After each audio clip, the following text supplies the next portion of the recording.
All right, I will call the meeting to order at 5:30. If you'll join me in the Pledge of Allegiance. I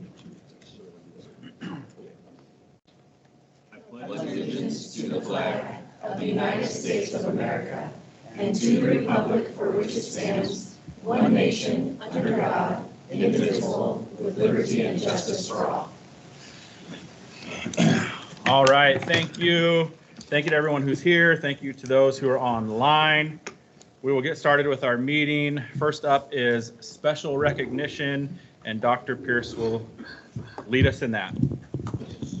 Well, we have two awesome things for recognition tonight, and the first is to recognize our new nationally board certified teachers.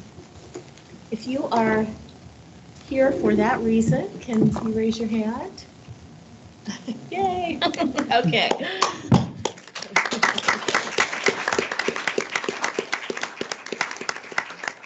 I'm just stalling for a minute until the PowerPoint comes up. This has been giving us trouble lately, hasn't it? It has. It's doing its thing. I don't know what.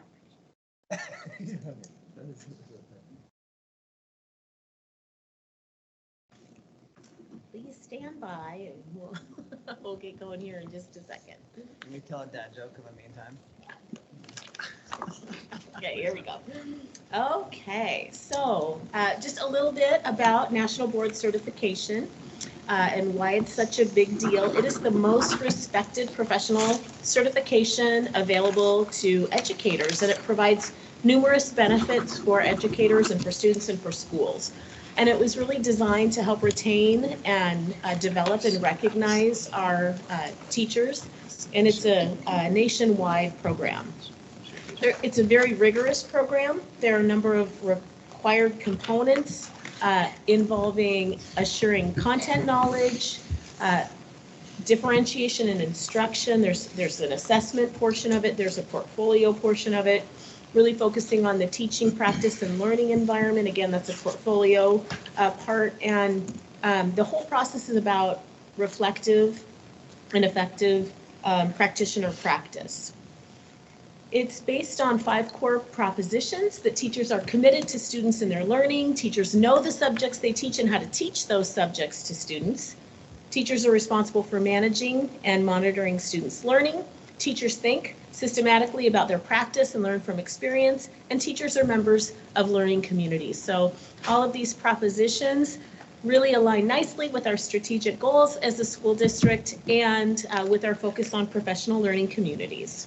So we've got a number of people here to be recognized and congratulated. And we see Sunset View Elementary is very represented this evening. As well as Westgate Elementary. So I would like to start with the elementary, and then we'll move to the middle and high school. So if Tracy and Melissa, Morgan, Katie, Caitlin, if you are here, could you come on up, please? First of all, thank you for being here tonight and giving us the opportunity to recognize you for your hard work and for the board to see you and meet you face to face. So if you wouldn't mind, just all I want you to do, and I should have warned you ahead of time, if you could just tell us what you teach and what your focus area was for National Board Certification. And then we're going to make sure the board knows you, so just your name and that, and then we have a little gift for you as well. Okay? I am the reading specialist at Sunset View, and my area of focus was literacy. And what do you say so everyone knows? It says to a stupendous teacher. And it's just a little gift of recognition for you. But don't go too far because we are going to get a couple photos. Tracy, could you say their name again just so we know who everybody is? Sorry. I'm Katie Gregerson. Katie. I'm Tracy Hamer, and I teach first grade at Sunset View, and my area was also literacy. Melissa Trevino, second grade at Sunset View, and my focus was a generalist, so overall. I'm Morgan Valerio. I teach second grade at Sunset View, and my focus was literacy as well.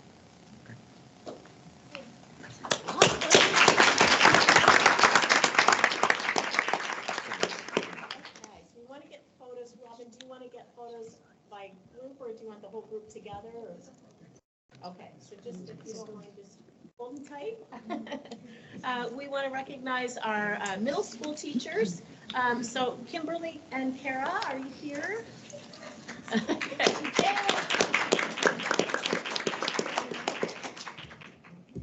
Again, just if you can introduce yourself and share your area. Kara Suarez, Park Middle School, 7th grade ELA in Washington State History. And my area was early to middle literacy and reading. Thank you, Kara.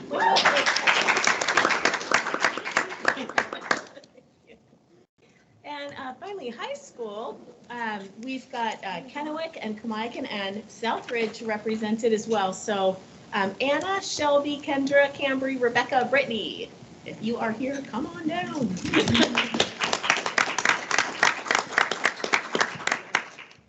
I'm Ana Navarro. I work at Kennewick High, and my focus was school counseling.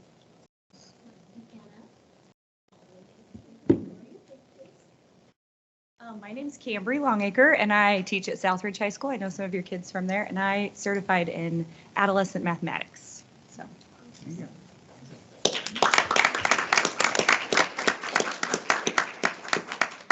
Robin, where do you want them?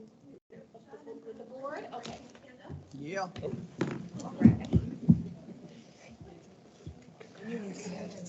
Congratulations. Congrats. Sorry. You're gonna have to stand on the chair. Hi. Stand on the chair. I'm not about to take a Do you want to? I'll talk outside. Nobody can see. We'll squeeze them in. Come. Oh.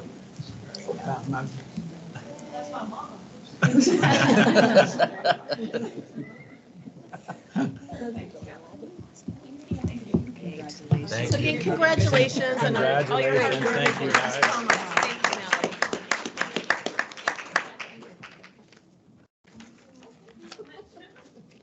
Thanks for coming out. What's that?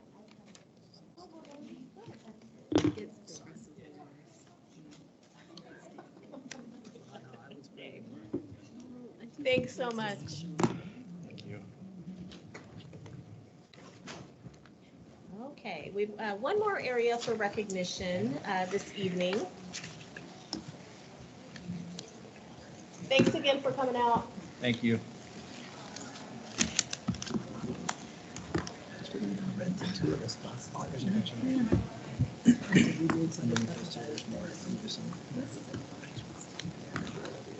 Okay, it is CTE month, Career and Technical Education Month. So this is the month that we recognize and celebrate CTE here in our district and across the country. And so I've just got a couple slides about what CTE is, but I'm not going to belabor this because we have a really cute and cool video to show, and I have a proclamation to read as well. But just some facts and statistics about the benefits of career and technical education and the wide range of occupations and areas that are covered under CTE. And I'm going to leave this slide up as I read the proclamation from the governor, and then we've got a short video to show you. The proclamation reads, whereas February 2024 has been designated Career and Technical Education Month by the Association for Career and Technical Education, and whereas CTE offers students the opportunity to gain academic, technical, and employability skills necessary for true career readiness, and whereas students in CTE programs participate in authentic, meaningful experiences that improve the quality of their education and increase their engagement and achievement, and whereas CTE provides students with career exploration opportunities earlier in their educational experience, which enable them to make informed and beneficial decisions about their academic coursework and pursue established programs of study and career pathways. And whereas leaders from business and industry nationwide report increasing challenges related to addressing the skills gap and connecting qualified professionals with available careers in critical and growing CTE-related fields, including construction, healthcare, energy, advanced manufacturing, and information technology. And whereas offering integrated programs of study that link secondary and post-secondary education leads to the attainment of industry-recognized credentials, and whereas ensuring that employees have access to a qualified workplace and that employers have access to a qualified workforce is a crucial step in supporting productivity among the business and industry communities, as well as continued economic growth and competitiveness.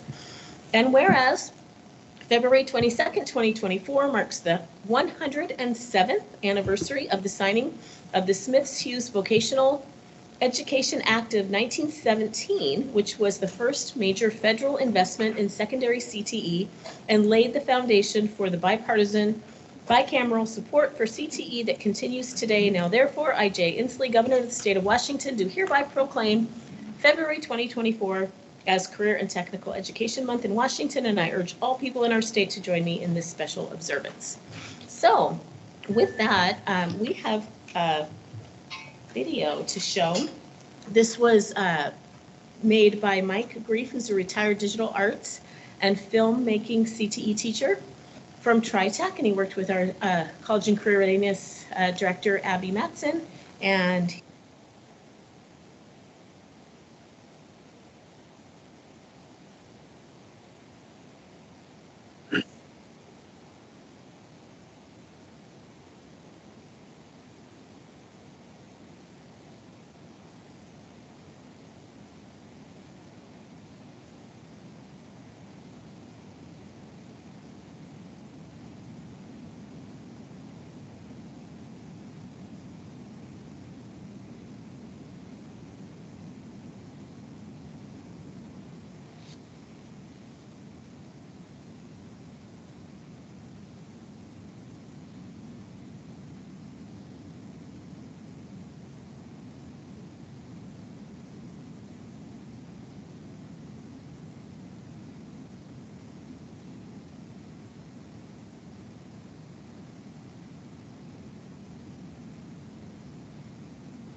so again, thank Mike for putting that video together, and it does a good job right there at the end of highlighting all the different CTE pathways and the courses that we have available at our high schools and in our middle schools. So just want to recognize CTE, and so I don't know if we have any CTE teachers watching, but if we just give CTE and our teachers a hand up.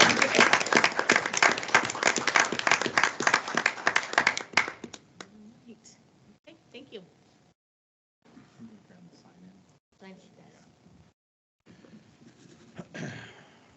All right. Next up on our agenda is communication from parents, staff, and district residents. The Ken Oak School District Board of Directors appreciates hearing from the community. At regular board business meetings, the Board of Directors sets aside 30 minutes for communication from parents, staff, and district residents. This time is reserved during the working meeting for the board to listen to comments, input, and information. The board does not respond to comments provided, as the goal is to listen to and to learn. Please know that the board's silence is neutral. It is neither a signal of agreement nor disagreement with the speaker's remarks. As appropriate, the board will ask the superintendent and her staff to look into any issues raised. It's important for all community members to feel welcome and safe during the board's business meeting. The board does not take public comments on issues related to personnel or individually named staff members at board meetings. However, you can email the board with any such comments. Guidelines for addressing the board. Please use the form, which we have. The board president will call your name. Please come to the podium at the front of the room. You will have 2 minutes to address the board. A stoplight on the screen will let you know when to begin, when you have 1 minute, and when your time has ended. Thank you for taking your time to be here this evening.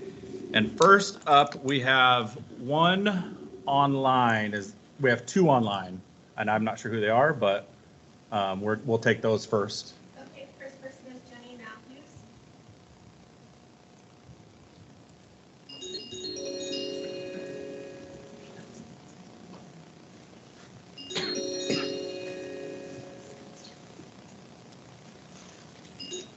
Hello, can you hear me? Yes, All right, you're good to introduce yourself and give a public comment. thank you. Hi, my name is Jennifer Matthews. I'm sorry that I can't be there today. I am homesick, but I want to make it a point to call in and thank the school board for last week's special meeting in opposing the bills that were coming out of Washington. No matter the outcome of what happens in the Senate, it was important to me to see that we have a school board that is intelligent and understands how incredibly restrictive those bills are. Brittany said it perfectly. They're more restrictive. They remove community voice and input, and the way it does that is by removing the board's authority. And so I personally am just really thankful for last week's meeting, and I want for you to know you have a lot of community members that are listening and watching, and we don't show up to all of these meetings, but we're thankful for you guys, and you have our full support. I want to encourage the community and employees. If you have questions or concerns, I know personally how incredibly welcoming you guys have been, and I can just get information from you directly instead of say accusing you of thinking or feeling a certain way. And I think there's just a lot of misunderstanding, especially after listening to comments from last week.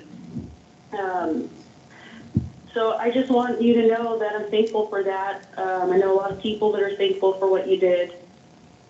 I hope to participate more in these board meetings to show support, because I think that's important. And that's all I got to say. Thank you guys. I think you're awesome. And I hope that any bills that aim to strip away the voice of our community, you hold special meetings all day, every day, opposing that. Thanks again. Bye. Thank you, Jenny. The next person is Alina Gamboa, and just mentioned that you haven't been able to reach her. Okay, so we're, Unless Joseph.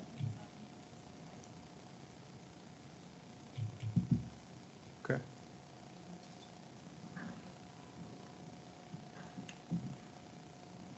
We'll give it 1 second. If we can't get Elena, then we will move on.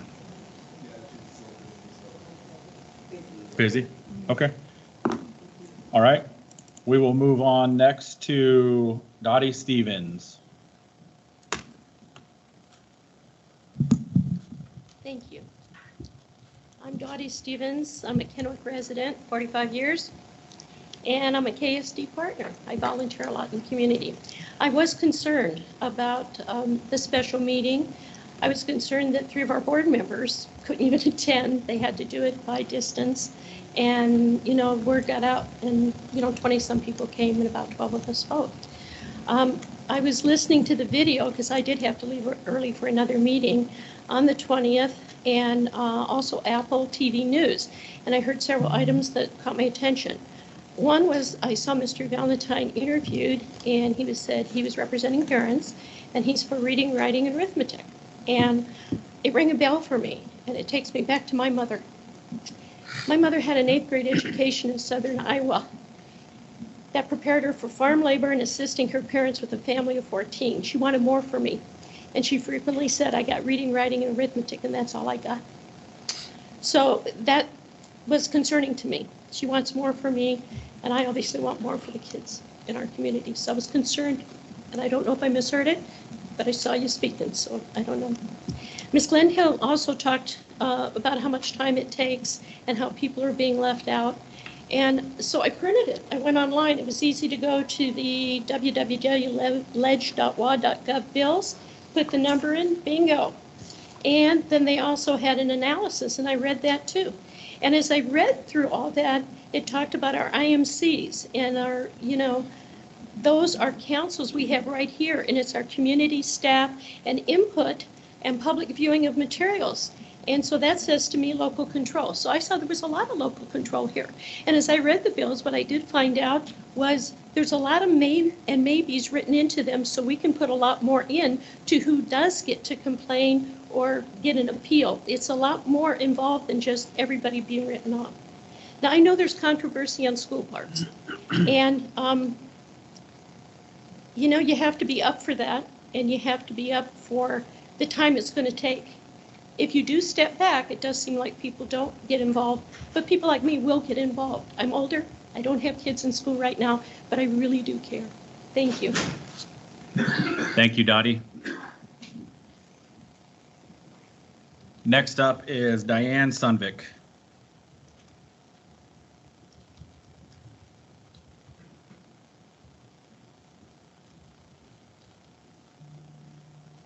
Good evening. So first I want to say to Vic, thank you, Vic, for always being transparent about our funds in our district. So this is no shade on Vic at all. This is the time of year when districts are setting their 24-25 budget. And I'd like to ask you to look closely at a cost-benefit ratio, not just the bottom line dollar. And Vic is excellent on the bottom line dollar. So if you have questions, always ask Vic.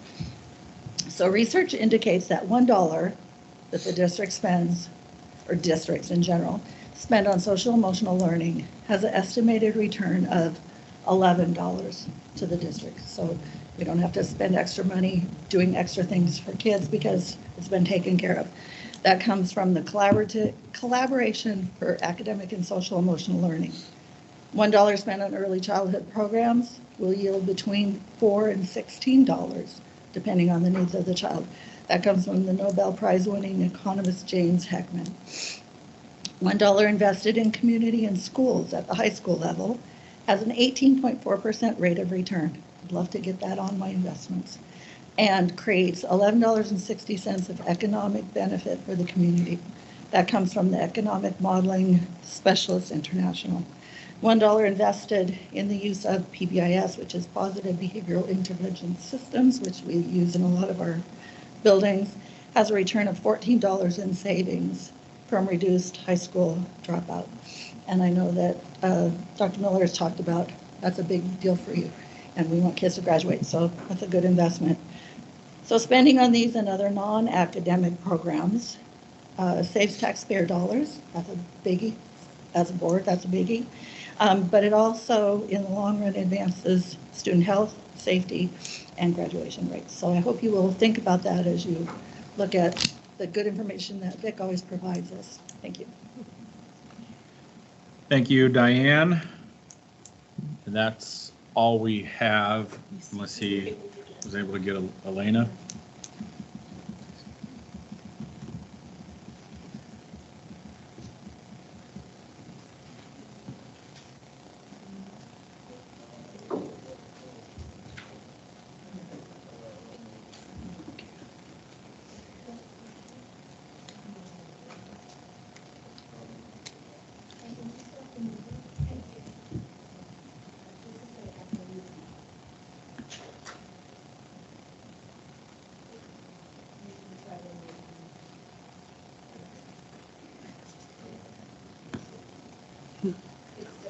Still busy?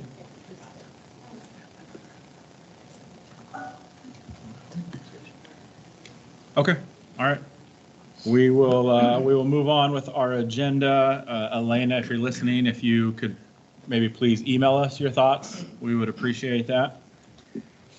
So up next is our consent items. Any discussion on consent items, or do I have a motion to approve the consent items? Make a motion to approve the consent items as presented. Do I have a second? I'll second. Okay. We have a first and a second. If there's no further discussion, Patty will call for the roll call vote. Mr. Connors? Yes. Dr. Miller? Yes. Ms. Gledhill? Yes. Mr. Valentine? Yes. And Mr. Galbraith? Yes. Thank you. All right, moving along. Next up is communication follow-up, and I believe we do not have any communication follow-up. So we'll move along. Next up is superintendent board member reports, and we will start with Mallory. Would you like to start? Yes, she was. So we did have a student advisory meeting finally before one of these board meetings. So I do have a little bit to share. We asked our council to be available hopefully for April 8th, 9th, and 11th, or sometime between those days, for the council to interview the new candidate for superintendent. So at some point I'll be back with some feedback on that. As well as we are holding, me and Dr. Pierce, a focus group over financial literacy. There'll be about double the amount of students or more that already attend the student advisory council meetings. So we'll just inform them a little bit of what's going on and we'll discuss with them. This should be, I believe, 10:30, same time we usually do, right? March 13th in this building. So I would definitely really appreciate and recommend you guys to come and listen in on that to get some feedback as far as that. Let's see. And then I would like to make a quick statement regarding my thoughts on the last meeting in Resolution 3. So last year, the board voted on giving the student representative an advisory vote.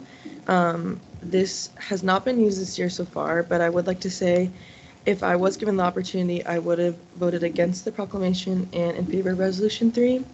I've been unfortunate that our meeting was so last minute on a Tuesday, 9 a.m. My job as a student representative is to gather the opinions and perspectives of our students and relay them to you in hopes that you'll take them into account when making decisions for them. Because the meeting was so rushed, I was not able to do my job as student representative. For this, I am a bit frustrated. If you had chose to listen to the students and let me give you their perspective, I believe you would have found that the students really value hearing the perspective and history of marginalized groups, especially those groups where many of our students identify with, such as the LGBTQ community. We can say as a board all that we want our students to be safe, known, and valued. Although I do think that actions speak louder than words, and I believe that this board's actions are exclusive to our students and hypocritical to our strategic goals. And for these reasons, I would like to make it clear that I am personally in favor of Resolution 3. So that's all that I have for you. Thank you. Thank you very much, Mallory. We do appreciate you sharing that with us. Takes obviously a lot to share those opinions and stuff, and so we do appreciate that. Dr. Pierce? Okay.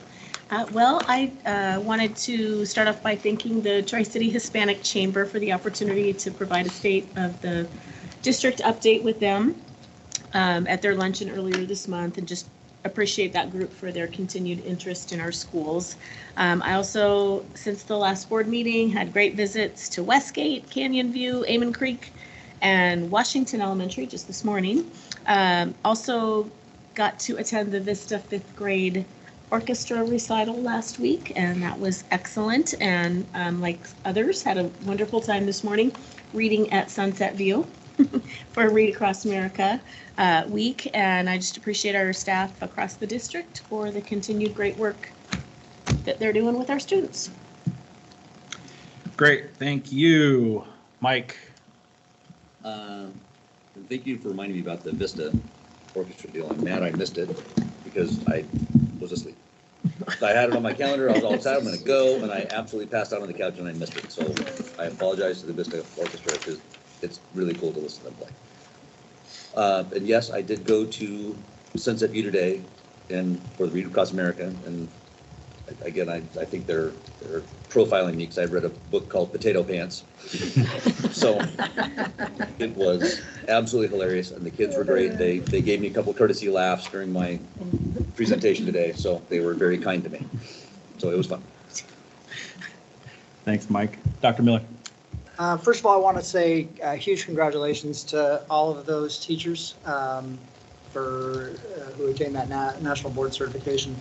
I think that's awesome that we have so many people that are making those efforts and really trying to advance their careers, but also more effectively reach out to our students.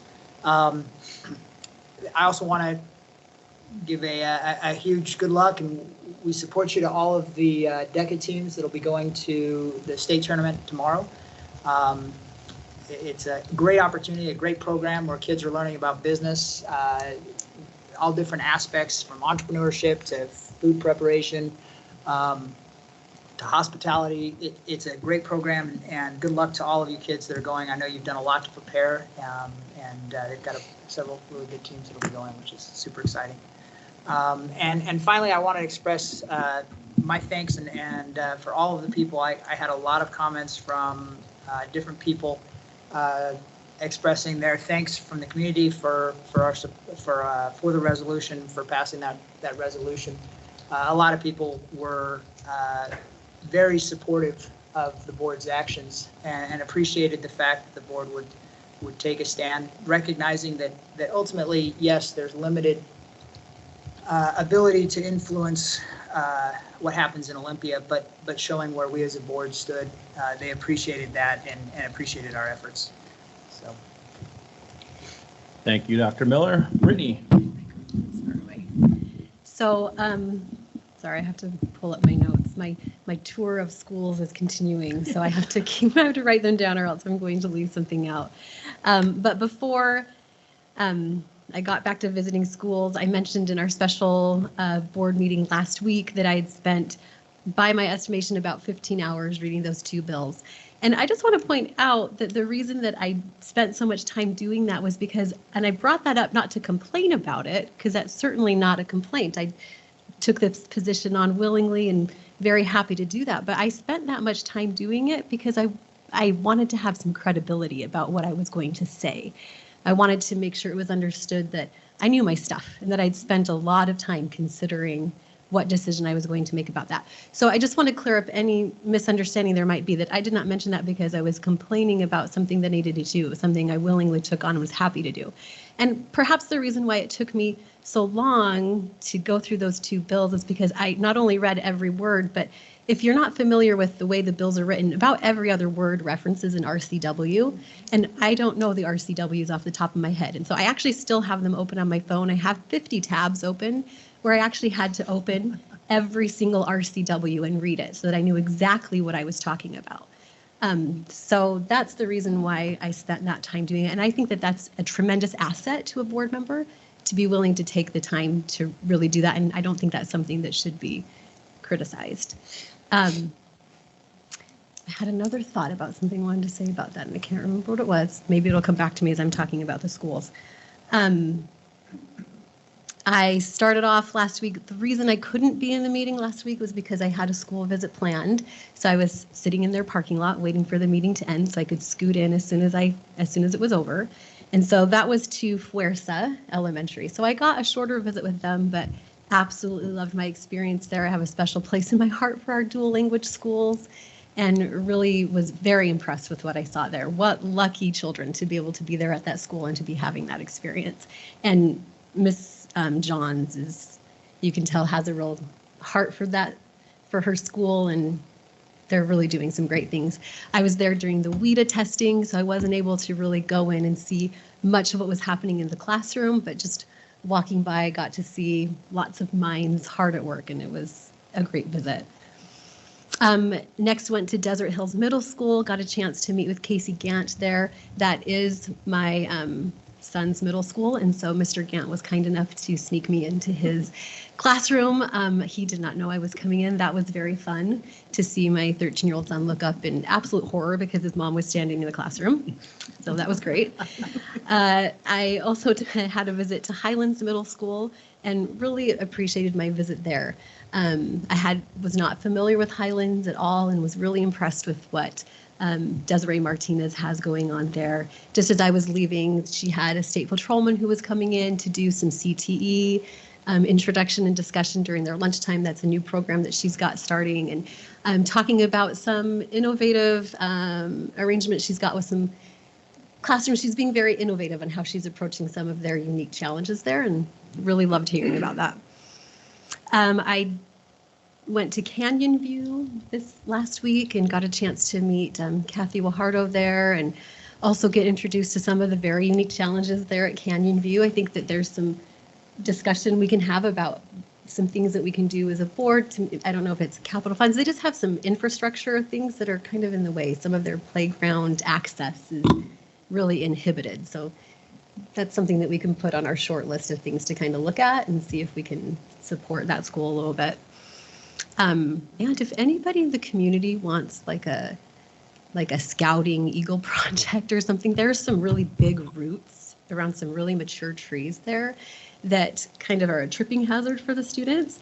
And they want to keep the trees, but Kathy's suggestion was to have a platform or something built around the roots that would protect that. Kids would have a ton of fun playing on them. Anyway, I just know that there's lots of service organizations out there that might really want to take that on. So I'm just putting that out there, that if anybody has a heart for that, Canyon View would love to have that support. I've lost my place. Oh, and then I went to Washington to observe an SEL lesson, their second step lesson that was with Sharon Williams, their counselor there. Had a great experience at Washington. Went to Kennewick High School, met with Ron King there, and there was a program there I was so impressed by. He has used some of his title funding he has created a success hub. So in addition to, Mallory's nodding her head, she's familiar with this. So in addition to their 5 school counselors he has 4, I don't remember what he called them, but 4 individuals that success coordinators, that's what they're called. One per grade level, and they really are focusing, they're being very proactive about going after those students who really need additional support and making a plan for them to recover credits if need be, or to make a plan so they don't fall behind in those credits. I thought that was a great program, especially given the discussions we've had recently about graduation rates, etc. And then I'm almost done. Visited Cascade Elementary, and that was a great visit. Very, also, it's just fun to go to elementary schools because the kids are so darling and everyone is just so eager to be there and learn. And there was a great feel at Cascade. And then this morning, did go to Sunset View to read with the kids and picked 2 of my family's favorites and had a great time there, and told them I'd be begging to come back. So I don't want to wait till the next time I'm invited. I might just make my way over sometime. So. Thank you, Brittany. Micah. All right. Brittany is busy on her tour. So we had to do a lot of things as well, maybe not quite as many as Brittany, but I did get to go to Delta High School again, and they actually asked me to come and speak about Career Day, and it was really cool. I got to speak for about 45 minutes to an hour, and the kids were really engaged, and we were asking tons of questions, and they had like pre-screened us ahead of time, so they kind of knew what careers we were in, and it was really fun. And those kids were really smart, and they're asking really, really good questions, and my only hope was just to kind of give them like an entrepreneurial idea about some things, and I felt like that was really accomplished. I felt like they were really just, like I say, really engaged. It was a fun time for me. I really enjoyed that a lot. I would definitely want to do that again. Of course, we had our special board meeting, and then after that meeting, a couple community members came up and asked me to. Then I said I'd be happy to have a cup of coffee with anybody, and they did. They accepted that invitation, and we went and had a cup of coffee with a couple community members, and that was really good because they actually got to rather than just assume. They knew why I voted why I did, which is what everybody seems to do. They just make an assumption, which isn't even close to correct. And I kind of explained to them, like, part of the reason why I can't resonate with their comments is because they have no place in my heart. Like I don't even know why you're saying some of these comments because they don't relate to me or my feelings whatsoever. So it's almost like, I don't even know why these comments are happening. But it was really nice to be able to actually just have a good, really good, healthy conversation. And so I think we both left edified from that conversation, and it was really good. So I really appreciated those two members, and they know who they are. Communicate with a number of boards across the state in regards to that resolution, and I think Gabe might say this, but our resolution did actually have an impact, and I'll let you kind of talk about the impact, but it did have an impact. I went to Sunset View. I've been there a couple times, and I always ask to read as much as I can. So I got 2 groups this year, and that were good. And I did hear about Mike, was the potato farmer one. I was right after him. I thought that was funny because obviously he is a potato farmer, so that was comical. And then I had a national journal reach out to me and ask me to write an article. So I'm working on an article for a national journal, and it'll kind of explain some positions, and I hope that when that comes out, I'll try to push it out so the community can read it and understand. Rather than make assumptions, they can understand. So, and I did get a lot of feedback from the community, a lot of feedback, text messages, emails, phone calls, and so I just want everybody to know that did give me that feedback. I appreciate it. I heard it. Thank you for the support. Thank you, Micah. All right, so I attended Sunset View's SEL night week or 10 days ago. I also read today at Sunset View, though it wasn't a potato book, it was The Sloth Squirrel and Pickle Pops. The kindergartners loved it. They're so, they're like kneecap high. They're just adorable little kids. So went to Westgate's STEM night last week. And then probably like most teachers, my wife gets asked to go to all her kids' stuff. And Friday night she was asked to go to a soccer game for one of the students. So we ended up over, there's a YMCA off Weehee Street in Pasco, and they had indoor soccer. What was cool was there's actually like 5 or 6 kids I noticed from KSD there. So it was fun to watch them in their element. One of the kids was one of the young gentlemen that I talked to at the Amazing Shake. And after the game, just kind of noticing his mannerisms, and like he thanked the coach. He like gave everybody a handshake and stuff. So it's kind of cool to see how that translates from in school to out in the community. So kudos to that young gentleman as well. And then I think I'm not sure exactly what Mike is referring to. I think you're referring to the language in the bill was changed. Is that correct? The actual bills that came out, yeah. So some of the bills that are working through, the language was changed regarding commission. So just a heads up for any of you board members. And the superintendent's ability to not carte blanche, just kind of call for it. Gotcha. Okay. All right. That's it for board reports, superintendent board reports. Next up is reports and discussions. 2023-2024 budget update. Mr. Vic Roberts. Ready to go.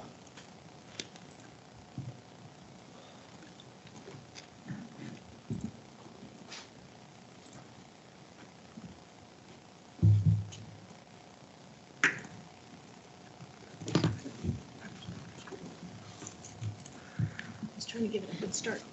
Takes a while. It's warming up to you.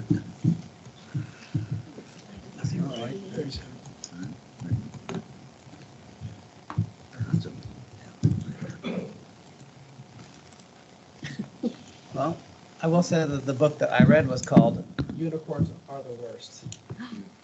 It was good. It was fun. Did it have a good ending? Yeah. It was really fun. I'll put that on the reading list. Written from the troll's point of view. It was good. From the trolls.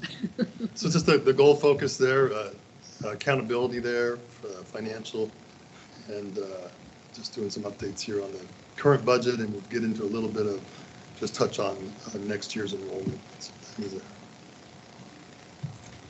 So student enrollment for this year's budget, the green column is what was budgeted, and then you got the kind of purplish, pinkish column here for projected. And so the top section here is really the money that is more flexible. So if this increases up here, over here, we say it's 58 kids more than budgeted, then that money, it's for the good. Basically, we can, fills in some of the budget gaps and things. The bottom part, those are program specific. So if the CTE, Career Technical Education Program, increases here, which they did, 29 kids, that money stays with CTE. Can't move it around, it has to stay with that program. Running Start is a pass-through program. We get the money, it gets paid to CBC and WSU. So remember the top part, that's more flexible. We like to see those numbers get, above budget. Down here, this is good for these programs. So you can see elementary, we did come in probably going to meet the budget, although the kindergarten, is a concern as we talked about. We're still quite a bit behind the pre-COVID, almost 450 kids. And that's why we're reducing about 17 positions at the elementary for next year. And there'll have to be more positions reduced the following year also, as enrollment's not projected to increase over the next few years. There could, maybe next year get some more kids, but based on what we're looking at, it's going to be a process over the next few years. And then high school, we did have a nice little bump there, better than projected increase, 9th through 12th grade. Some of these programs here could be a little higher. They were down when we looked September through January, but they should pick up maybe a little bit, the legacy and online, hopefully. So we use January, February are usually the best months to kind of project the next year. Those translate into kind of being able to project, they get close to the end of the year average, and then we use those for the following year. So any questions there on any of these numbers here? The MCP is broken out, so your top Mid-Columbia parent program, homeschool program, the K-5, and then the secondary down here. Vic, just really quick, and this isn't maybe specific to you, but I mean, as we've talked before, that trend with the elementary school and particularly kindergarten, that number decreasing. Childbirth rate? Well, we've talked about childbirth rate, but you say the number's down about 400 from COVID? Well, that's from COVID, yeah. Yeah. Have we, I mean, obviously a lot of that are people who left the system, right? Am I correct in I that? would expect. Have we ever reached out to those people and found out why? I mean, because if we could get those 400 people back, that would change our budget. Yeah, so there is some data that you're familiar with, what's that, I don't know, it's Matt's department, people kind of fill out something. Like the transfer data, transfer or the or- declaration of intent to homeschool? Yeah, there's and those kind type of things that Yeah. you looked at a year or two ago. Yeah. So it's a little more, when I look at the data, and we can, I can follow up and provide some more things. I mean, we've looked at the kindergarten, the birth rate, the just growth in the community, the chart that I sent, I think last week that shows in Kennewick. We had, there was, and I could get this, I'll get the slide back out. It was from a year or maybe 2 years ago, where it showed that really we had bounced back to pre-COVID. And so I want to take a look at that with you, Vic, that we were only, it was like 87 students difference or something. It was not that much. But then the decline in new students coming in is what's causing the bigger enrollment. Now, so we probably need to connect back on that slide from a couple years ago and just see where we are in that. I don't know from we can look back at our like declarations of intent to homeschool, but when we've looked at that data over the past several years, it hasn't like increased dramatically. I mean, anecdotally, right, during mask mandates and those kinds of things, we would hear that people wanted to either, or it was kind of twofold, either not comfortable going to public school because of the pandemic and being around people, or the mask mandates and some of those things not liking those, and so wanting to go to private school that maybe had different requirements. But there's a couple things. There's actually law that says you can't reach out to homeschool families and try to get them to come, and so you have to be careful about even sort of asking like, why are you homeschooling? That's kind of over the line of what you're allowed to do. And I don't know from our private schools. I've tried to get some data from our private schools. We've reached out to them, and in our community to see if we're seeing what their enrollment trends are looking like. And we've got general. They'll give us kind of general information, but nothing really specific where we can compare, grade level by grade level to see if, to really be able to understand all the numbers. But I'm going to follow up. There's and articles look in the state that you've seen private schools are going up significantly and public schools are going down. Yeah, and I guess the reason I ask it is obviously we're not meeting the needs of a portion of the taxpayers. They're looking to go elsewhere, the members of our community, and just seeing if there are things that are fairly simple that we could do that might help to alleviate some of those concerns and help get them back to the system. I mean, from a purely budgetary perspective, it would help us enormously, but for a number of reasons. Not just that, but I bring it up here because from a budget perspective, it would be helpful. Yeah. Yes. And Vic's right, that they'll be, although when I read things, there's sort of a mixed bag of what the enrollment picture looks like and the analysis of why, statewide and why on the numbers. So that's why I was wanting to get more localized data, like actually hard data to see what is this looking like, what is the picture, what's the story in our community. And we're just struggling a little bit with those, but then I'll hear things like some of the private schools are adding a grade level. So if they're expanding, then that must be, but we just can't get our hands on the numbers. But we'll see Can we what we can do. get a company who specializes in these kind of surveys to do a survey? Because I agree. It's anecdotal evidence, but I can tell you there's 10 kids in my block that all go to private schools. I know exactly the reason why. And my friend just told me he went down to a private school to enroll his two youngest kids. He got there 3:30 in the morning. There was 10 people in line. By the time they opened the doors, it was like a huge line behind it. And I know they're busting at the seams, and I know they don't have capacity. And meanwhile, we're like struggling for kids. And that's just from talking and looking. So I'm like, why is this happening? I think I know, but. And what are you? I think that like us pushing back on this resolution was helpful in that regard. And so anyway, I just I think it'd be great if we could get a company to do a survey, and get some information and data, and really that they can reach into those schools and talk and find data points and focus groups and everything else, and so we can just really get good information. So, and the people that actually know are the people, the secretaries at the schools are the ones that will tell you that know. They have the kids that come back from private schools, and they have the kids that leave and stay at private schools. So it's probably out there, and maybe the right people aren't being asked the questions. I think we could get it, yeah. So, I agree. So Vic, do you think are you suggesting that we should get some more concrete data from school secretaries about well, I trends? think you're just talking about, you're asking me, what's going on.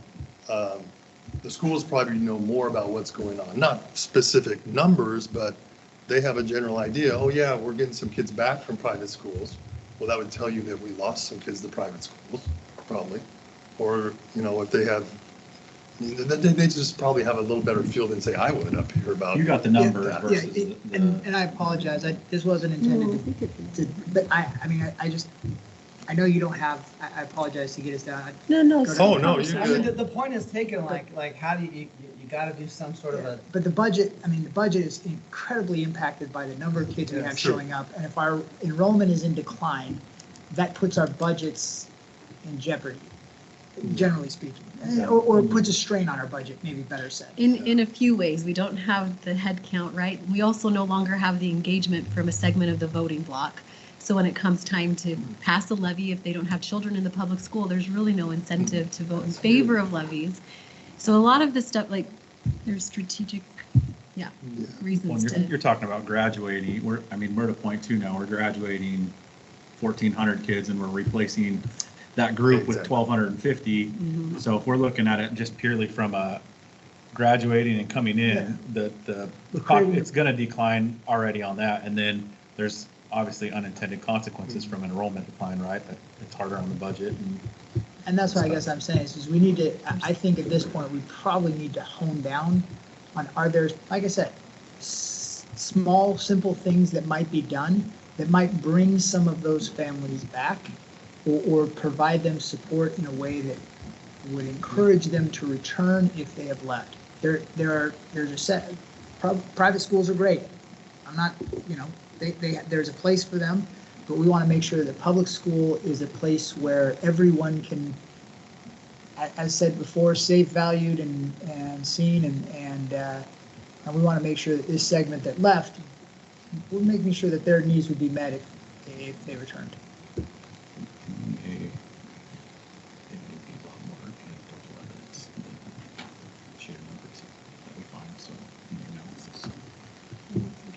Go ahead, Nick. Okay, so we'll move on here, and you'll see this chart, very often.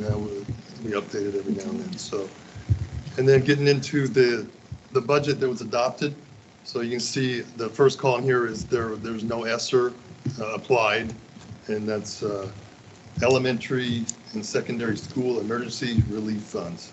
I can never remember that, but that's what it is. And so we had a $16 million deficit there, and then we applied the ESSER money over here and some here, and then it got down about $6 million. And our intent was always to try to break even. Back when we did the budget, we think we can break even, we can use the ESSER money and do some things, because it's important, given our financial situation, that we try to have as healthy fund balance as possible to get us through the next couple of years. So this was the projected ending fund balance, 40.2 million. I think we can get to 46 million or more, and we're going to try pretty hard to do that. So the next slide takes that $6 million here, the deficit, and we do some projections. So we talked about the levy money, local effort assistance. So we budgeted 10.49, and we're going to get 9.57. So that's in the hole. So that's going to make this number worse.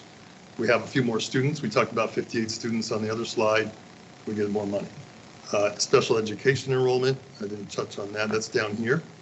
So we budgeted 2620. We should have 2,700. That's 80 students. And that money, since special education is not fully funded, that helps our budget.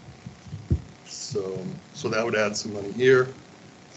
The interest on that fund balance is more than projected, so we should get about 300,000 more there. The food service program's been doing well, and we've got some more money from the state, kind of through ESSER and some other things there. But that should be a positive number. And then the transportation funding, which is not finalized, it was just finalized last week, and we'll get a little more money there. So transportation funding is always a little late. We never know what we're going to get for this year until 6 or 7 months into the year. And I think that's been a problem with the transportation formula. You've heard a lot of legislation on that and fixing the formula. But generally, we usually come out a little better. There was a a few years back, several years back, we got a decrease, so we're pretty cautious about budgeting the transportation money.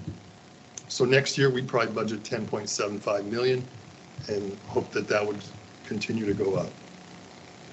So that's 1.6 million to the good there. We've managed a lot of positions, not filled positions, and that's probably at least 2 million. And then some ESSER funding, we can move some money around and try to use that ESSER to benefit us rather than taking the ESSER and spending it on costs that aren't budgeted.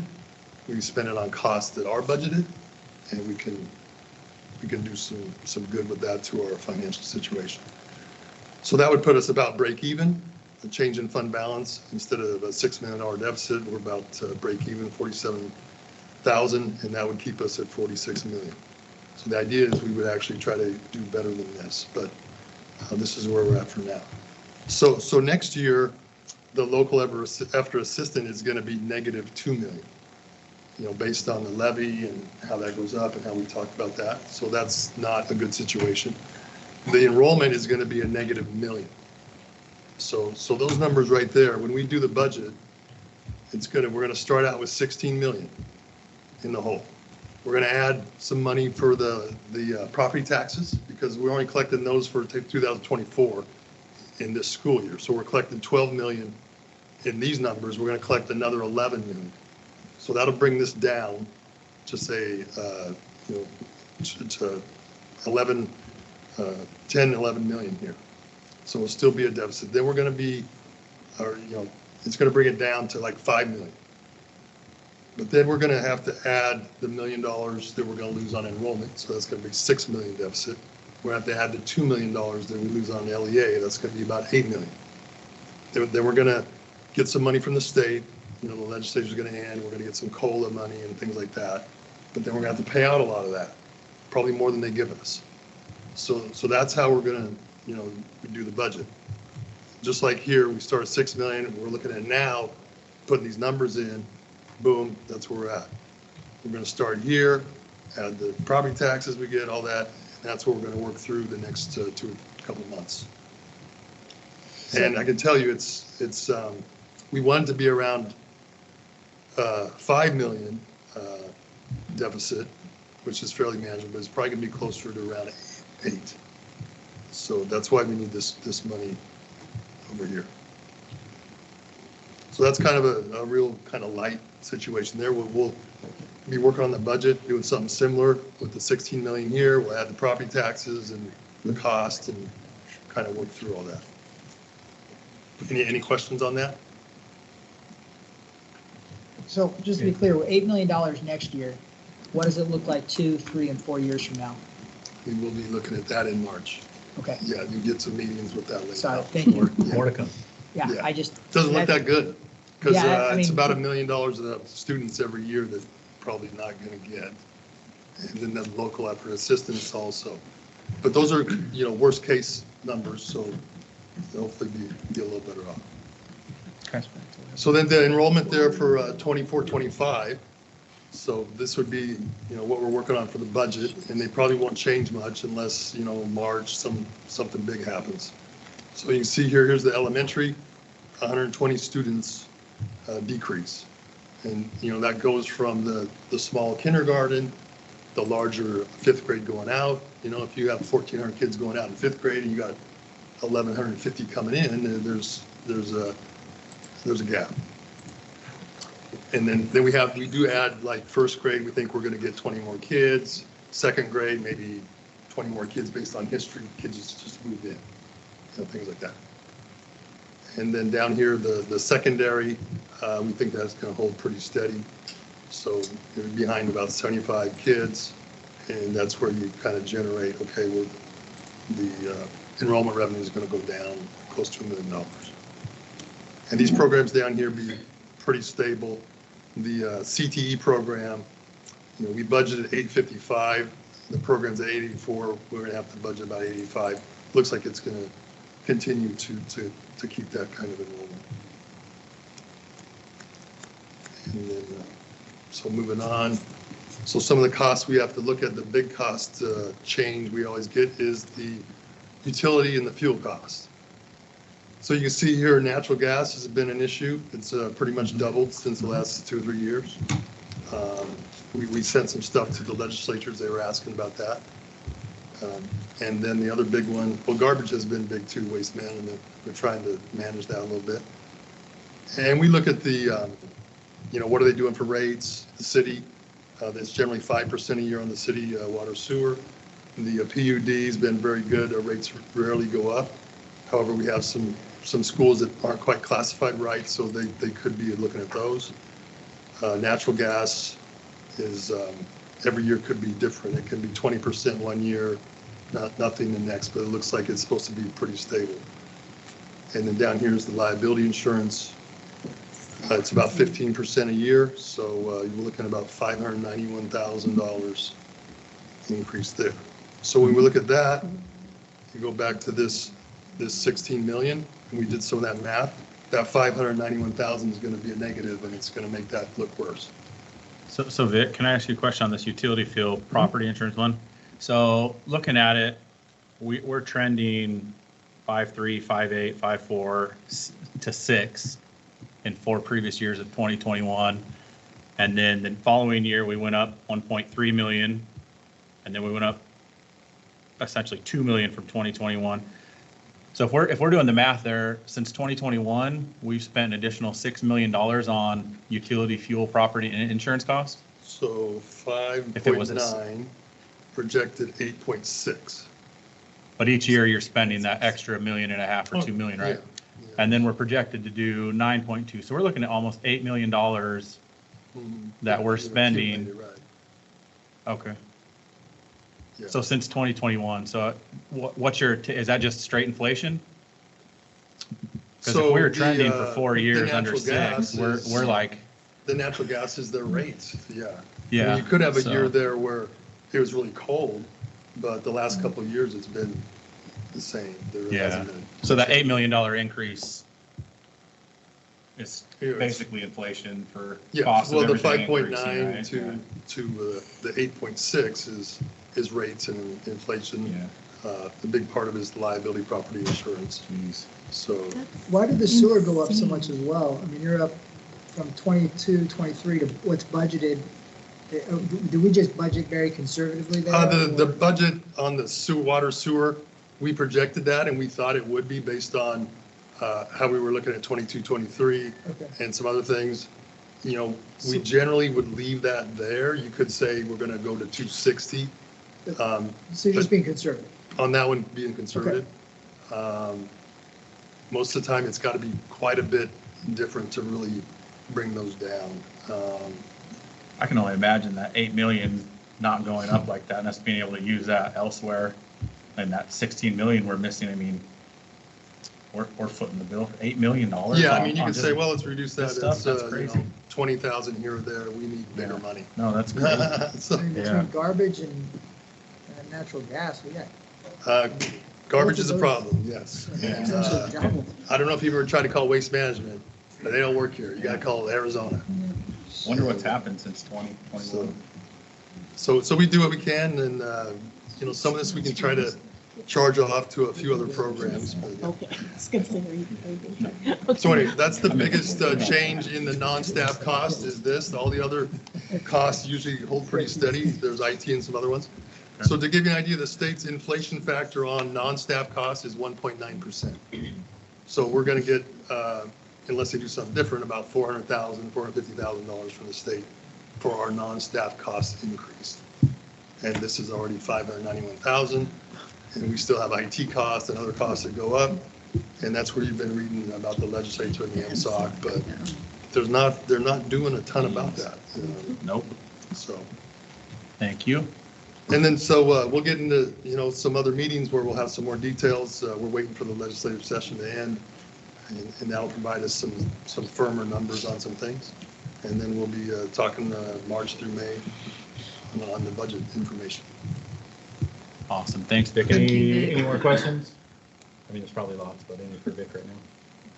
Thanks, Vic. Okay. All right. All right, next report up is middle school math pathways and highly capable update. Alyssa St. Clair will present. Thank you, Alyssa. Yeah, I think might get some Dad jokes, ready? Get that on quick. How quickly. And I don't, I didn't do it. mom joke you Yeah. you just gave.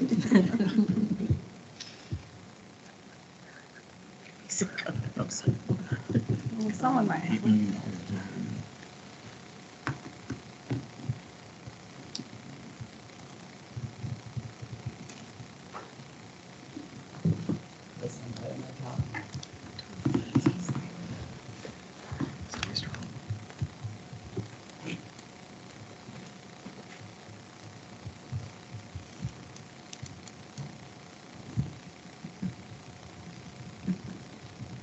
Okay. On slide. Just kidding.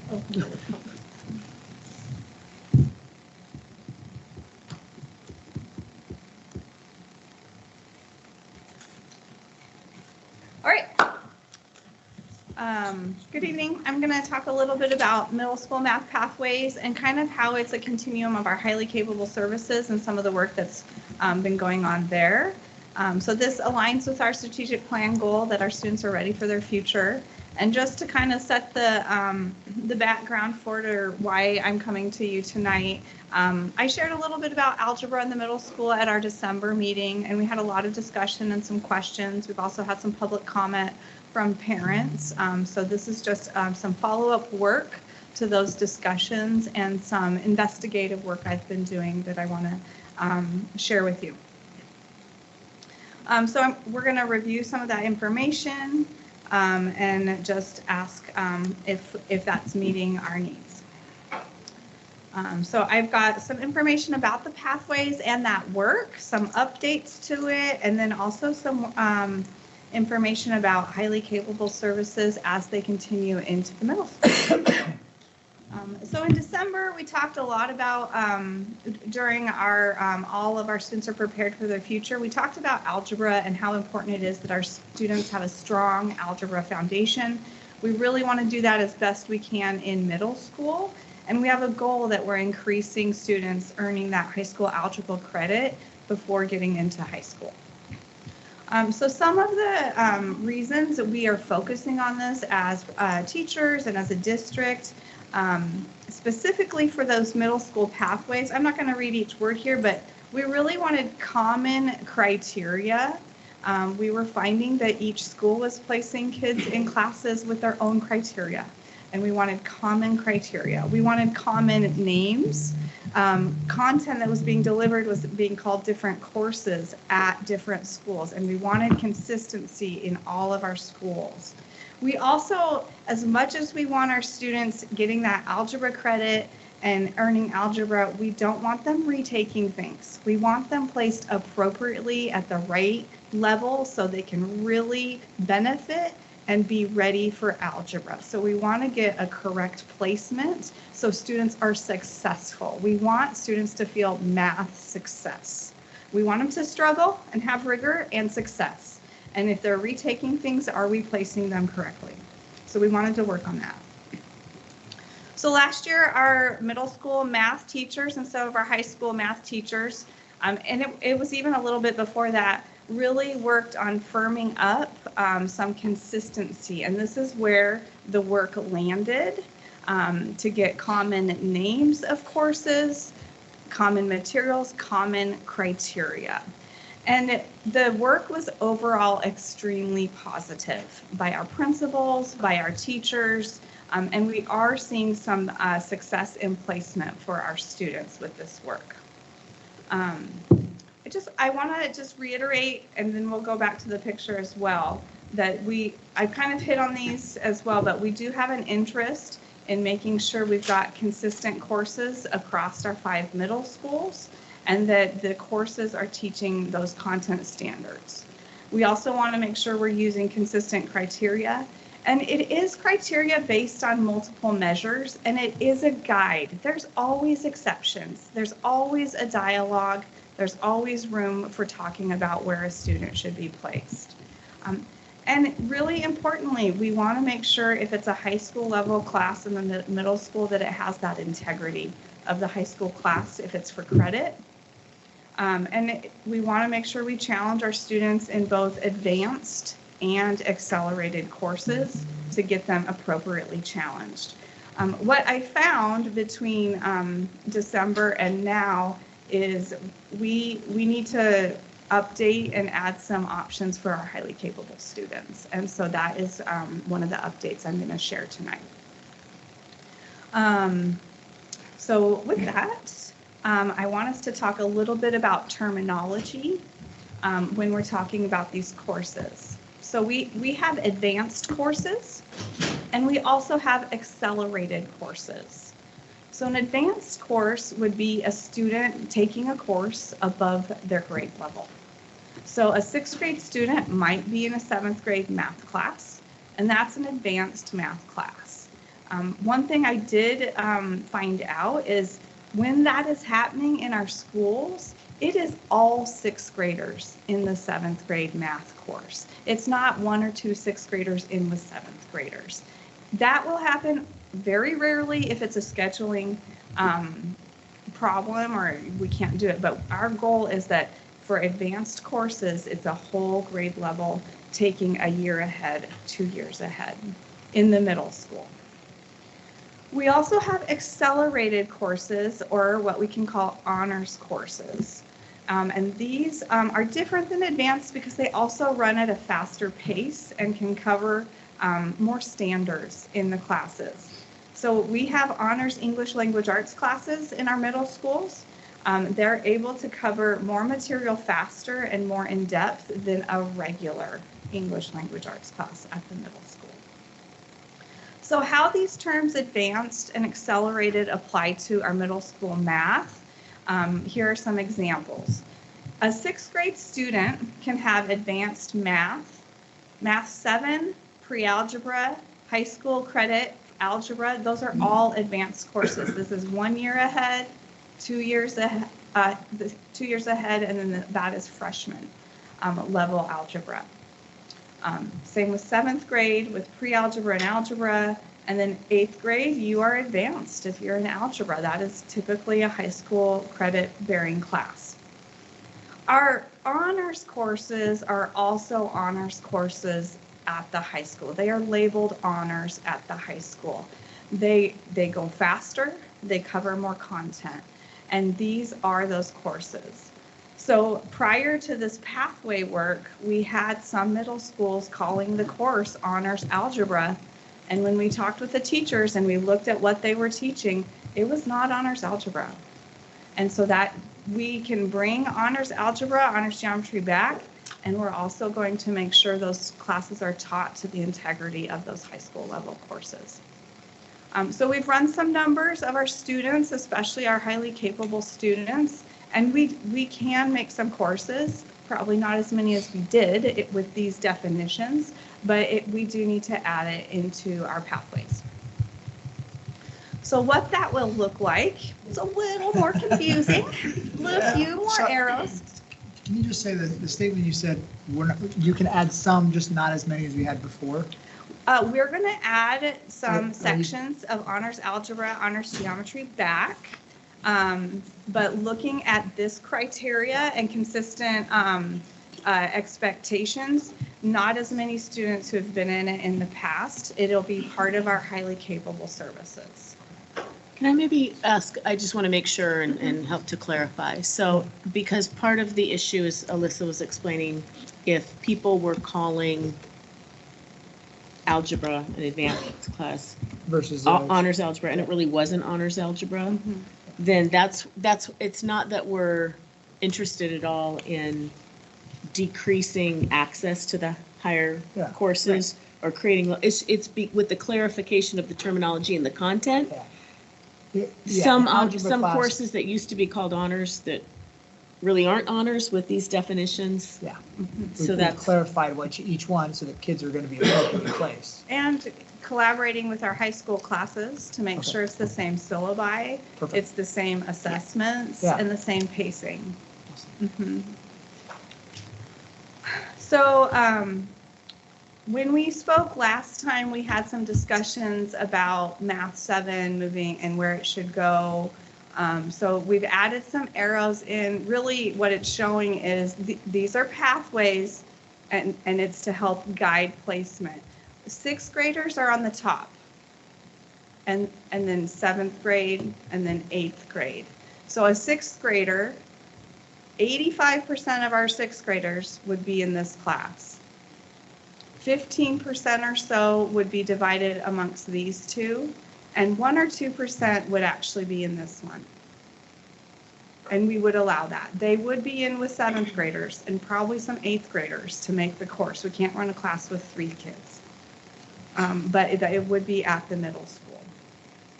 So so just to show kind of how some pathways would go, if a sixth grader was just rocking Math 6 and the teacher's like, they're ready, they can make the recommendation here. That's fine. And we would look at that together with lots of data points. This seventh grade, the seventh grade standards are crucial. They're the cornerstone to algebra success. If we were going to slow down any place, it's seventh grade. We want to make sure it's solid. So we have Math 7, and that can go into pre-algebra. If it needs to go a little slower, it can go into algebra for high school credit, or if they are doing really great, it could also be into honors algebra in 7th grade. So then is it the same foundational principles that are taught in pre-algebra and Math 7? Because theoretically, you have a situation where a 6th grader could start off in Math 6 and then the next year go to pre-algebra, skipping Math 7. There is some repetition and spiraling in the pre-algebra. If they are mastering them really well, they'll be okay. So some kids are okay, some need a little bit more practice in pre-algebra. But the standards in 7th grade are grounded in algebra. So that 6th grade student that might get moved to pre-algebra skipping Math 7 is going to be okay? Yes. Okay. Mm-hmm. So if a 7th grader, say they started here, they could go to pre-algebra and still get into honors algebra in 8th grade. They could also go, there's a little more flexibility built into these pathways.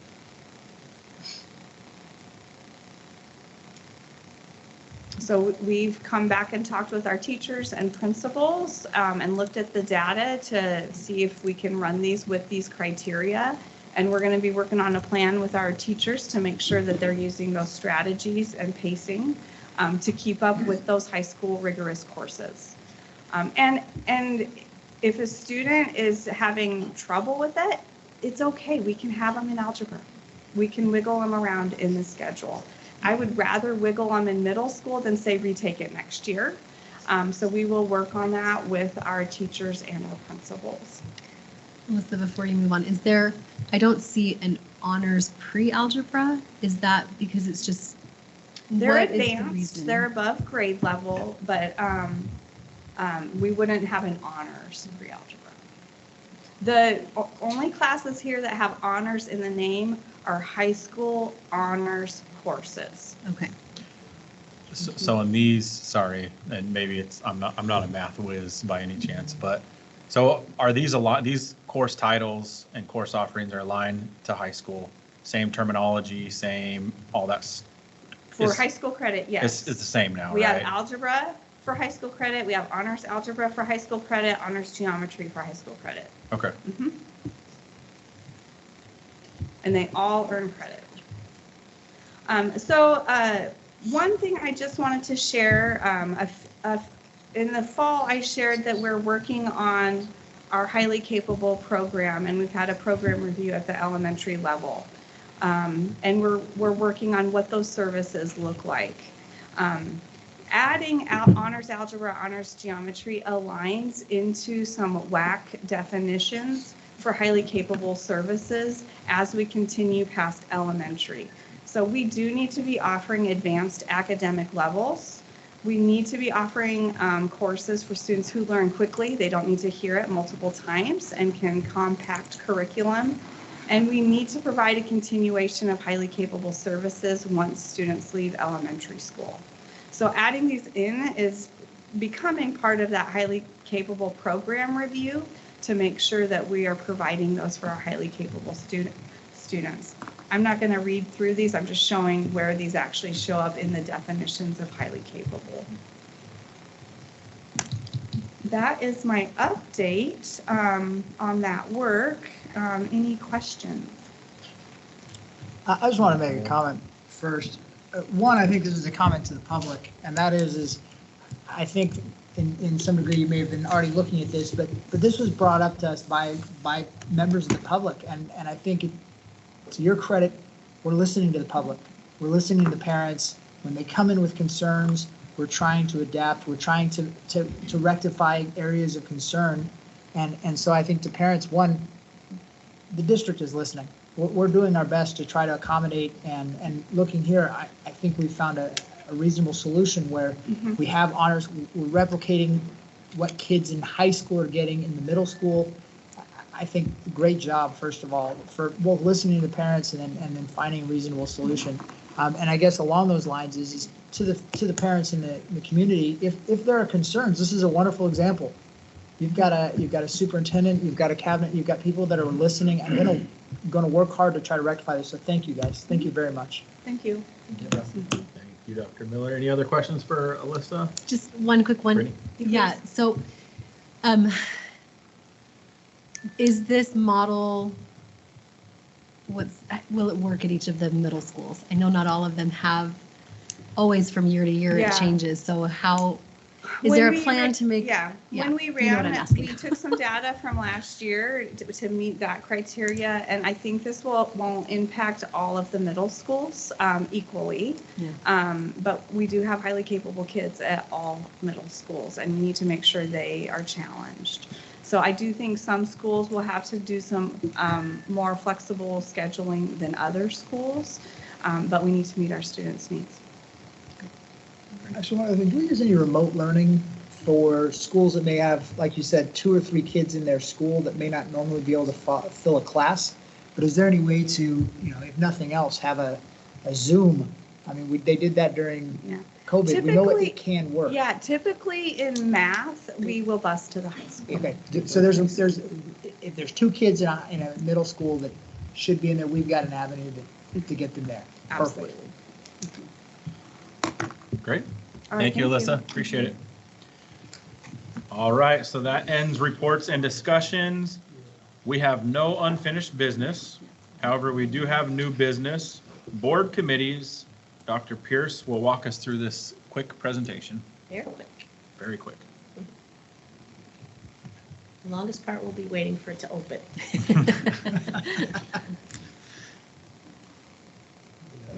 I was like I just told me his joke. Dr. Pierce, why don't we just leave the packet up there? Because it'll be the next thing instead of opening each new one, just out of curiosity. So the packet's a PDF, so oftentimes there's little animations and things Got in it. the PowerPoints that We don't wouldn't show have up the otherwise. same. Yeah, Okay. but we'll, I don't know. that? We'll have our IT department take a look at what's going on with this workstation, right? We'll have our IT department take a look at what's going on with the workstation We're gonna replace the workstation. and We're why gonna it takes decide so that's long not- to have these open up. Okay. All right. On it. Already got a Okay. solution.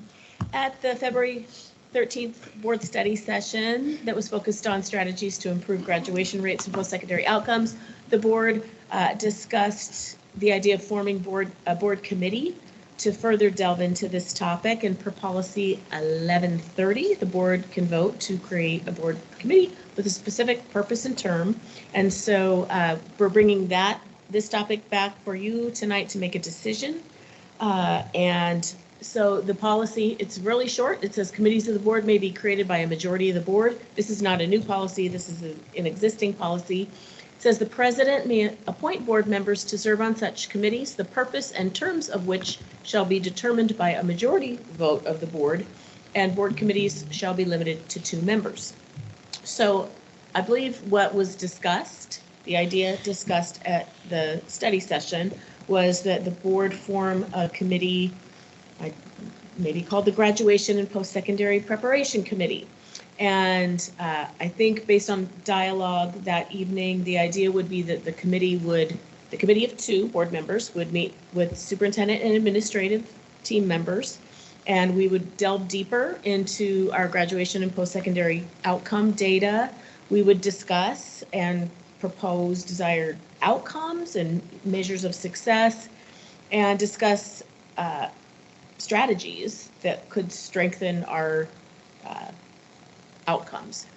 And so the committee's term, I'm suggesting, would be for the remainder of the 23-24 school year, and then maybe the board decides to keep it going next year or whatever.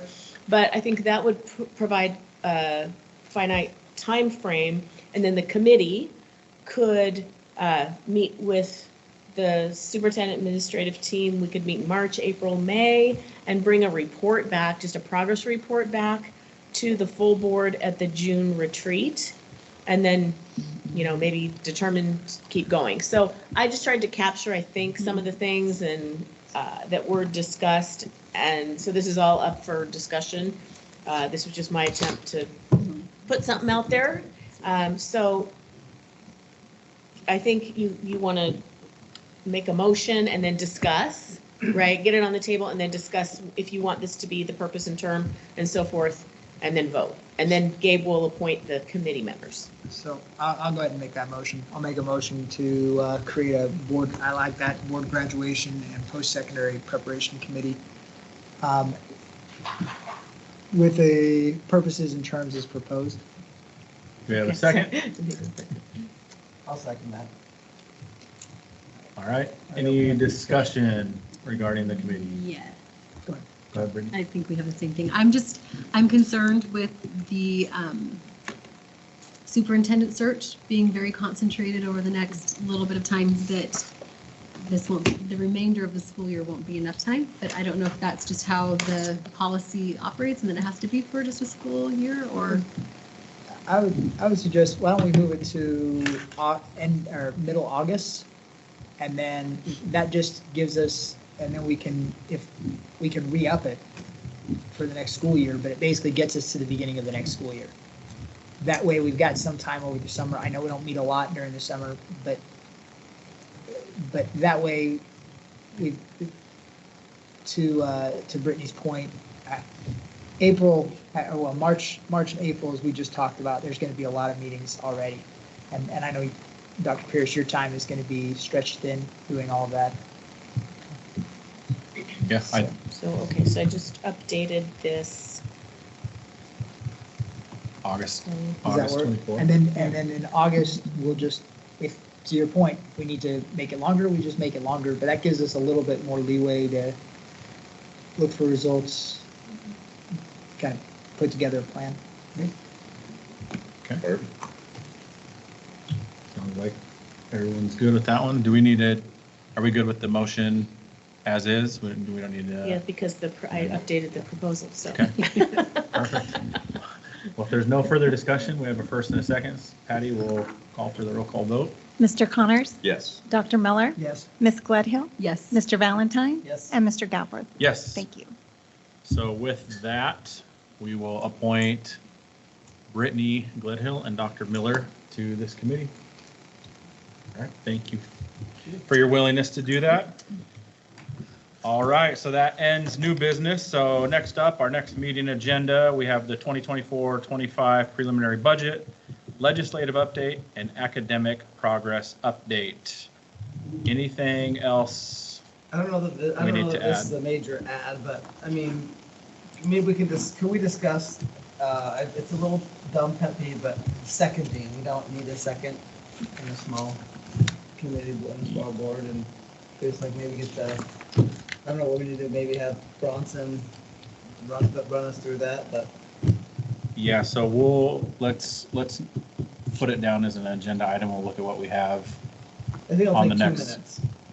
the next couple. Yeah, I'll look at them with Dr. Pearson and get them on there. But the idea is you're talking about, we just need one motion. We don't need a second. We don't need a But, second. you know. We just do it, but we don't need it. Okay. Since we're having a legislative update next time, I know we want to be careful not to have a very long meeting, and so if this doesn't work to discuss it this time, that's great. but I would be interested in having understanding where the board is with perhaps looking into having a lobbyist. I know that Richland School District has one, Pasco School District has one. I think that will be maybe the more effective approach if we're really truly interested in influencing what's happening in Olympia. That's probably the most effective and most appropriate route to take. Will that work under that? Well, and I think we've got someone on the board that has maybe, I mean, I know Mike has more experience in Olympia than probably any of us. And so I think I would like that, at least discussing, maybe talking together about ways that we can more effectively discuss policy issues that maybe or how we might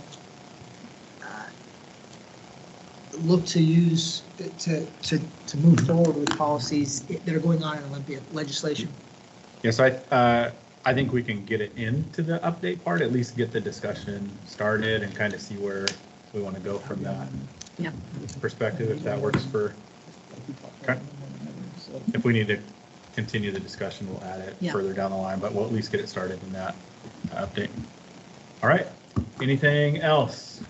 If nothing else, we will move to executive session for 30 minutes. We'll be back out at 7:35 if. Or, I think we get done in 15 minutes. We can go 30. You may have questions. Okay, we'll do 30 minutes. Better safe than sorry. All right, we'll do 30 minutes. So much better.